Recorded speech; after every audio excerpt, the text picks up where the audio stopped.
৮ August ২০২৫ অন্তর্বর্তী সরকারের বছর ঘুরল। শুরু হলো দ্বিতীয় অধ্যায়। দ্বিতীয় অধ্যায়ের প্রথম কাজ হবে নির্বাচন সুন্দরভাবে আয়োজন করা। প্রধান উপদেষ্টার বরাত দিয়ে কথা জানিয়েছেন প্রেস সচিব শফিকুল আলম। বৃহস্পতিবার দুপুরে মন্ত্রিপরিষদ কক্ষে প্রধান উপদেষ্টার সভাপতিত্বে অনুষ্ঠিত বৈঠক শেষে এসব তথ্য জানান প্রেস সচিব।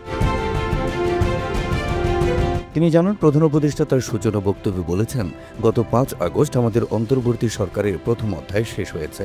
আজ থেকে দ্বিতীয় অধ্যায় শুরু এবং দ্বিতীয় অধ্যায়ের প্রথম এবং প্রধান কাজ হচ্ছে নির্বাচন সুন্দরভাবে করা। এটাই প্রধান কাজ। আমাদের পুরো ফোকাস নির্বাচনকে ঘিরে। উৎসব মুখর পরিবেশে নির্বাচন হবে। এছাড়া আরও দুইটা কাজ আছে আমাদের। একটা হলো সংস্কার, আরেকটা হচ্ছে ট্রায়াল। ফেব্রুয়ারিতে নির্বাচন আয়োজন করতে নির্বাচন কমিশনকে চিঠি দেওয়া হয়েছে বলেও জানান শফিকুল আলম। তবে ফেব্রুয়ারির ঠিক কত তারিখে নির্বাচন হবে সেই তারিখটি নির্বাচন কমিশন জানাবেন বলেও মন্তব্য করেন প্রেস সচিব।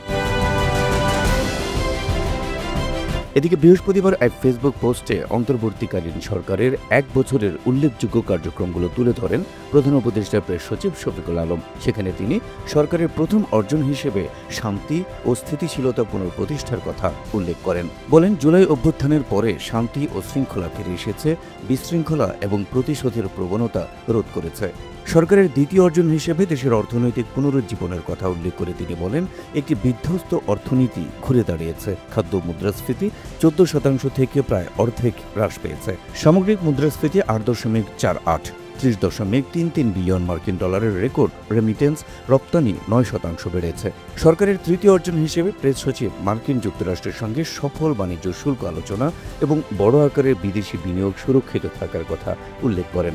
সংস্কার কমিশন গঠন করে ৩০টির বেশি দলের মধ্যে জাতীয় ঐকমত্য তৈরি করা এবং ঐতিহাসিক জুলাই সনদকে চূড়ান্ত করে ভবিষ্যতে ফেসিবাদের যে কোনো প্রত্যাবর্তনের বিরুদ্ধে প্রাতিষ্ঠানিক জবাবদিহি এবং সুরক্ষা নিশ্চিত করাকে এ সরকারের চতুর্থ অর্জন বলে দাবি করেন তিনি। এছাড়া জুলাই আগস্ট মাসে সংঘটিত মানবতা বিরোধী অপরাধের স্বচ্ছ বিচার চলমান থাকা, 4টি বড় ট্রায়াল শুরু হওয়া এবং শেখ হাসিনার বিচার শুরু হওয়াকে এই সরকারের অর্জনের ৫ নম্বরে রেখেছেন প্রেস সচিব। সরকারের সাফল্যের ৬ষ্ঠ নম্বরে তিনি উল্লেখ করেন ২০২৬ সালের ফেব্রুয়ারিতে নির্বাচনের সময় নির্ধারণ করাকে। সেই সাথে নির্বাচনকে গণতন্ত্রের জাতীয় উৎসবে পরিণত করার লক্ষ্যে ডিজিটাল পরামর্শ প্ল্যাটফর্ম চালু করা, ৮ লাখ পুলিশ, অনিয়মিত আনসার ও সামরিক বাহিনী মোতায়েন করার সিদ্ধান্তটিও রয়েছে ৬ নম্বর সাফল্যের তালিকায়। সরকারের অর্জনের ৭ নম্বরে তিনি রেখেছেন সংস্কার চালিত নিয়োগের মাধ্যমে স্বাধীন বিচার বিভাগকে শক্তিশালী করা, পুলিশ সংস্কার, মানবাধিকার সেল, আইনি সংস্কার সহ নানা সংস্কারমূলক সিদ্ধান্ত গ্রহণের বিষয়টিকে। তালিকার ৮ নম্বরে রয়েছে দমনমূলক সাইবার নিরাপত্তা আইন বাতিল করা, সব সাংবাদিকের মামলা প্রত্যাহার করা, সমালোচনার স্বাধীনতার নিশ্চয়তা দেওয়া এবং ইন্টারনেটে প্রবেশাধিকারকে মৌলিক অধিকার হিসেবে অন্তর্ভুক্ত করার যুগান্তকারী সিদ্ধান্ত গ্রহণের বিষয়টি।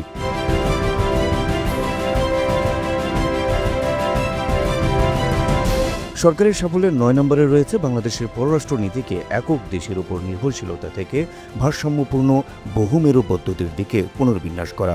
সার্কের পুনরুজ্জীবনও রয়েছে সাফল্যের এই তালিকায়। তালিকার ১০ নম্বরে প্রেস সচিব উল্লেখ করেছেন সংযুক্ত আরব আমিরাতের ভিসা পুনরায় চালু করা এবং মালয়েশিয়ার মাল্টিপল এন্ট্রি ভিসা প্রবর্তনের বিষয়টিকে। এছাড়া উপসাগরীয় দেশগুলোতে অনিবন্ধিত শ্রমিকদের নিয়মিতকরণকেও এই তালিকায় রেখেছেন তিনি।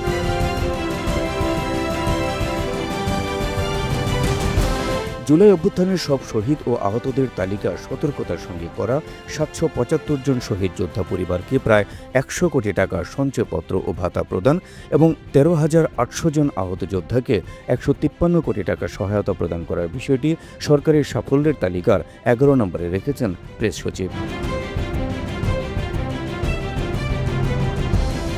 সরকারের ১ বছর অর্জনের তালিকার ১২ নম্বরে প্রেস সচিব উল্লেখ করেছেন বঙ্গোপসাগরকে জলভিত্তিক অর্থনীতির মূল জাতীয় সম্পদ হিসেবে ঘোষণা করার বিষয়টিকে। এছাড়া চট্টগ্রাম বন্দরের দক্ষতা বৃদ্ধি, উপকূলীয় উন্নয়ন পরিকল্পনার সম্প্রসারণ এবং বৈশ্বিক অংশীদারদের সঙ্গে গভীর সমুদ্রের মৎস্য ও শিল্প প্রকল্প গ্রহণ করার বিষয়টিও রয়েছে সাফল্যের এই তালিকায়।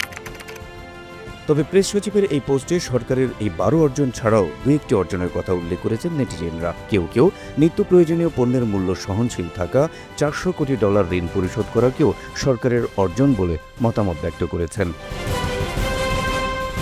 Habib Rasel, NTV online.